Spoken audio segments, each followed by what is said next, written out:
Assalamualaikum warahmatullahi wabarakatuh. Perkenalkan, saya Madurianer Putri, NPM 2108260046. Di sini saya akan menyampaikan materi di blog dermatologi, yaitu tentang skabies.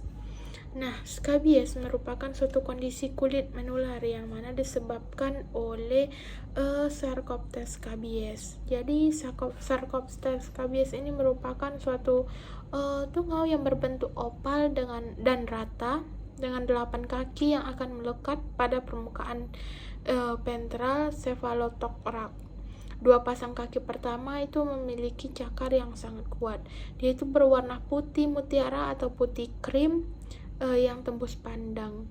Kemudian untuk ukurannya, untuk yang Sarcoptes scabies betina itu panjangnya itu sekitar 300 sampai 500 mikrometer, kemudian untuk lebarnya 230 sampai 420 mikrometer. Sedangkan yang jantan itu memiliki panjang sekitar 213 sampai 285 mikrometer dan untuk lebar 162 sampai 210 mikrometer. Kemudian untuk epidemiologinya, skabies ini sering terjadi, prevalensinya itu tinggi di beberapa negara, itu berkisar di antara 32,1% hingga 74% yang dialami di daerah yang padat penduduk. Kemudian untuk di Indonesia biasanya skabies ini terjadi di beberapa tempat, diantaranya yaitu panti asuhan, asrama, kemudian lain-lainnya. Untuk patofisiologinya sendiri, skabies ini dia tuh bisa ditularkan melalui kontak langsung maupun tidak langsung, dimana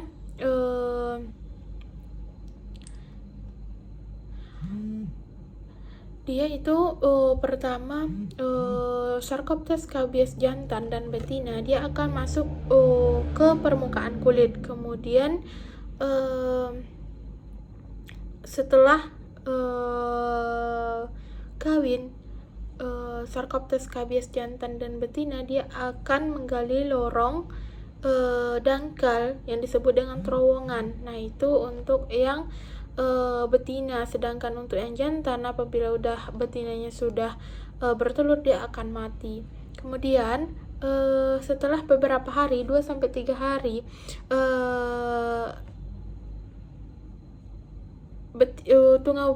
tungau Sarcoptes scabies dia akan bertelur itu sekitar 2 sampai 3 telur dalam seharinya dan akan menetas sekiranya dalam 55 jam sampai 60 jam.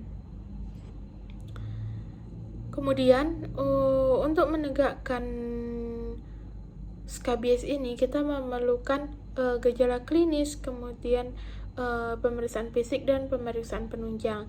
Untuk gejala klinis dia akan dijumpai lesi atau gatal di beberapa daerah, misalnya untuk lokasi predilepsinya itu di daerah kulit, kemudian di daerah lipatan, kemudian juga bisa di daerah leher, kemudian kulit kepala juga bisa, kemudian di daerah lipatan-lipatan kulit yang lembab. Nah, kemudian kita juga perlu melakukan pemeriksaan fisik. Nah, pada pemeriksaan fisik dia akan dijumpai nantinya itu terowongan atau kunikulus berbentuk terowongan gitu. Kemudian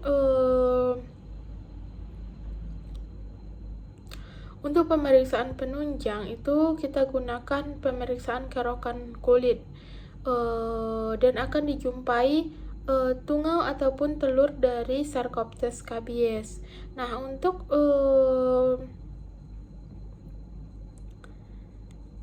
skala dari penilaian klinis untuk skabies berkrusta, di mana dia berdasarkan tingkatnya itu menurut Davis et al.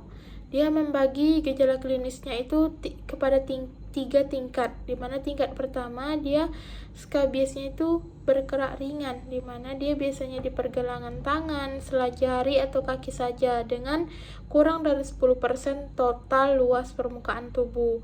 Kemudian yang kedua, skabies bergerak sedang, di mana dia itu sudah terjadi sekitar 10-30%. Nah, untuk yang bergerak parah dia itu sudah lebih dari 30%. Di mana dia krustanya itu, kedalaman krustanya itu kurang dari 55 mm. Kemudian untuk yang sedang itu sekitar 5-10 mm. Untuk yang krusta berat itu lebih dari 10 mm. Kemudian untuk kondisi kulitnya, biasanya untuk yang ringan tidak ada retakan atau pioderma. Untuk yang sedang itu beberapa pustul atau luka basah atau retakan kulit superficial. Dan untuk yang berat, dia retakan kulitnya dalam disertai juga dengan pendarahan, kemudian eksudat purulen yang meluas. Kemudian terdapat 3 varian klinis dari skabies yang diakui menurut gejalanya.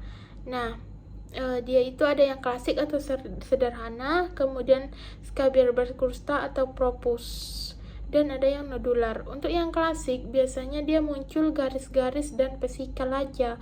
Kemudian kalau untuk yang skabies berkrusta, dia itu akan mengalami gangguan kekebalan tubuh.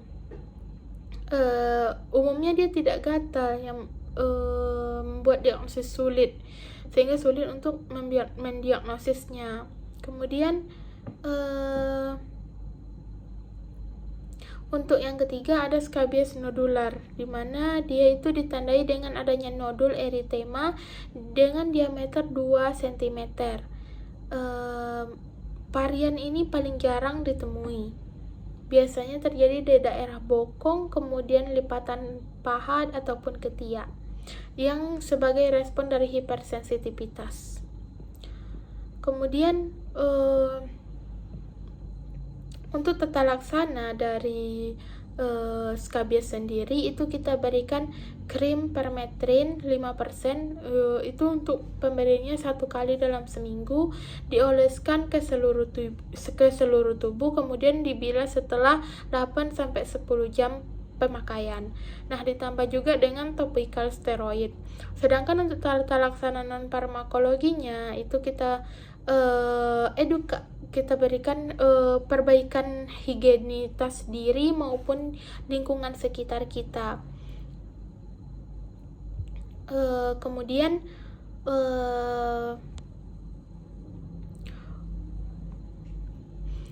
edukasi juga untuk pasien untuk tidak menggunakan peralatan secara bersama-samaan. Kemudian hindari kontak langsung dengan penderita skabies.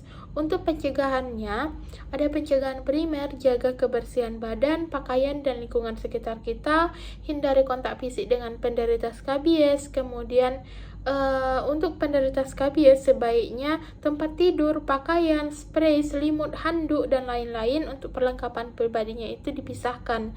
Dan orang sekitar penderita sebaiknya cuci pakaian dengan air hangat, kemudian baru dikeringkan. Untuk pencegahan sekundernya, pengobatan itu wajib pada seluruh penghuni rumah. Misalnya di satu rumah hanya terkena 1 orang, atau di satu asrama hanya terkena 1 orang, sedangkan yang diobati itu seluruh penghuni rumah atau seluruh penghuni asramanya. Kemudian tidak menggunakan peralatan secara bersama-samaan, kemudian hindari kontak langsung dengan penderita. Baiklah, itulah yang dapat saya sampaikan. Lebih dan kurangnya saya mohon maaf. Wassalamualaikum warahmatullahi wabarakatuh. Untuk referensinya, saya itu mengambil dari beberapa jurnal dari luar negeri maupun dari dalam di Indonesia. Di antaranya adalah berdasarkan jurnal Profesor Dr. Saleha Sungkar, di mana dia itu meneliti tentang etiologi skabies, patofisiologi serta pengobatan, pemberantasan dan pencegahannya. Kemudian juga saya mengambil dari buku Ilmu Penyakit Kulit dan Kelamin edisi ke-7 FKUI, kemudian juga mengambil dari beberapa jurnal luar negeri tentang treatment skabies.